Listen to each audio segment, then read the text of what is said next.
Businesses, economists, and consumers are all wondering if there's a looming recession in the United States and potentially beyond.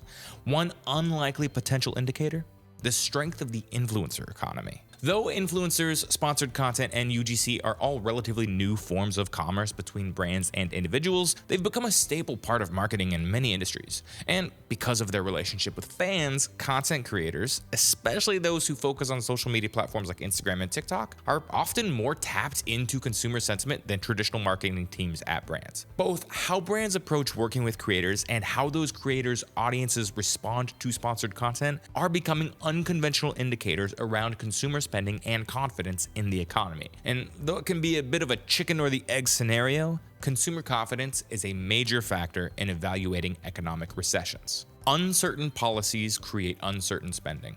Before we look at the state of the creator economy's brand partnership sector, it's important to take a quick look at what makes the current economic environment, at least in the United States, a bit different than years past. The Great Recession of 2008 was the first time many current online creators experienced economic uncertainty. Though the era largely predated things like social media influencers, after all, platforms like Instagram didn't even exist until October 2010, it was certainly the first major economic downturn that people openly talked about on social media. Once the recovery had really taken hold, the 10 years from 2010 through 2019 that birthed the modern influencer economy saw consistent prosperity and growth. Then, during the COVID-19 pandemic, global economies and supply chains screeched to a halt. It was unlike anything most people had lived through, and in many cases resulted in strong, coordinated global efforts to correct course. A few specific niches and industries thrived, while many simply pressed pause until they better understood their own economics. Still, among the uncertainty, there was a sense of unity around the desire to get things back to normal. This time, however, much of the damage and uncertainty is acute and self-inflicted. President Trump's on-again, off-again tariffs have rattled confidence both globally and among American consumers. Much of Wall Street apparently didn't believe he would actually do something so reckless with the economy. Despite consistent warning signs, much of business America was unprepared for the unfolding turmoil. Unlike the Great Recession or COVID-19, this economic turmoil could conceivably halt at a moment's notice. However, as data is now starting to reflect the consequences of these policies, it seems there is at least some damage that won't be mitigated in the short term.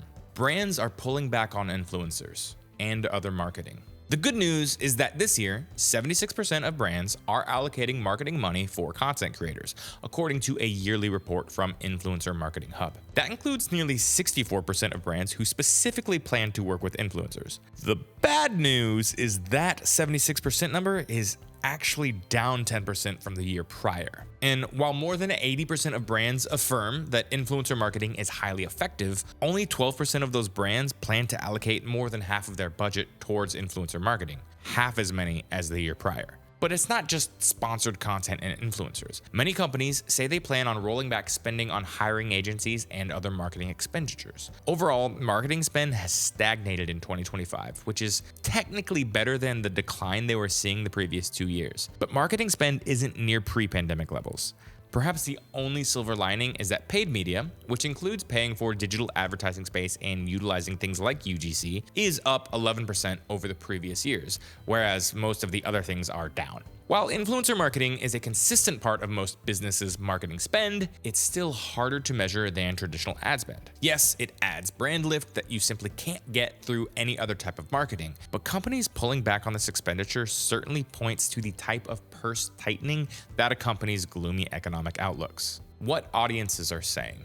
What makes the influencer angle particularly interesting, however, is that creators typically have a much more organic relationship with their audience than a brand might with its customers.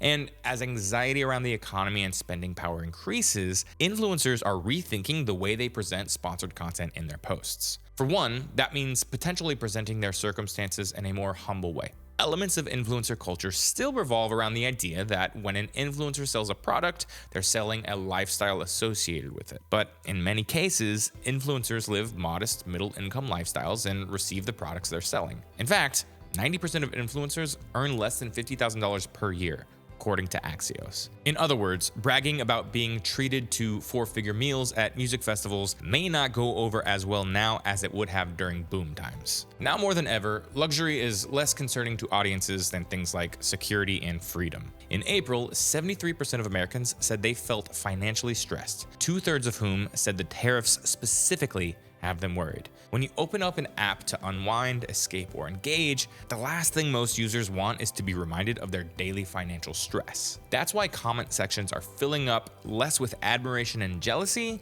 and more with lamentations and, in some cases, criticism for content that may seem tone deaf in the current environment. How influencers pivot their messaging. Social media consultant Peyton Knight told NPR that consumers are losing trust in influencers who can't seem to read the room. The consumer is what really dictates what's happening in the market, Knight says. And I think the consumer has pushed back and said, enough. Knight says ultimately the influencers who will weather this storm will make the kind of content that made people love them in the first place. These people actually create the content I want to consume. That is, in some way, shape, or form, it is bettering my life or making me interested in a topic, Knight says. Content creator and marketing strategist Sam Ogborn tells NPR that creators should remember how they felt during 2008 or 2020 and embrace a slightly different voice or approach to consumerism. It makes sense that a lot of people now watch that kind of content and find ways to be scrappy in their own lives, Ogborn says. Basically, they don't want to just buy a new item anymore and pay the cost of the tariff. They'll want to communicate that to brands, too. Or be a bit more intentional with the types of products they choose to promote and how they promote them. But as influencers see a notable change in their audience's sentiment towards consuming, and as companies tighten the purse more on their marketing expenditures, experts see another unique indicator of rocky times ahead.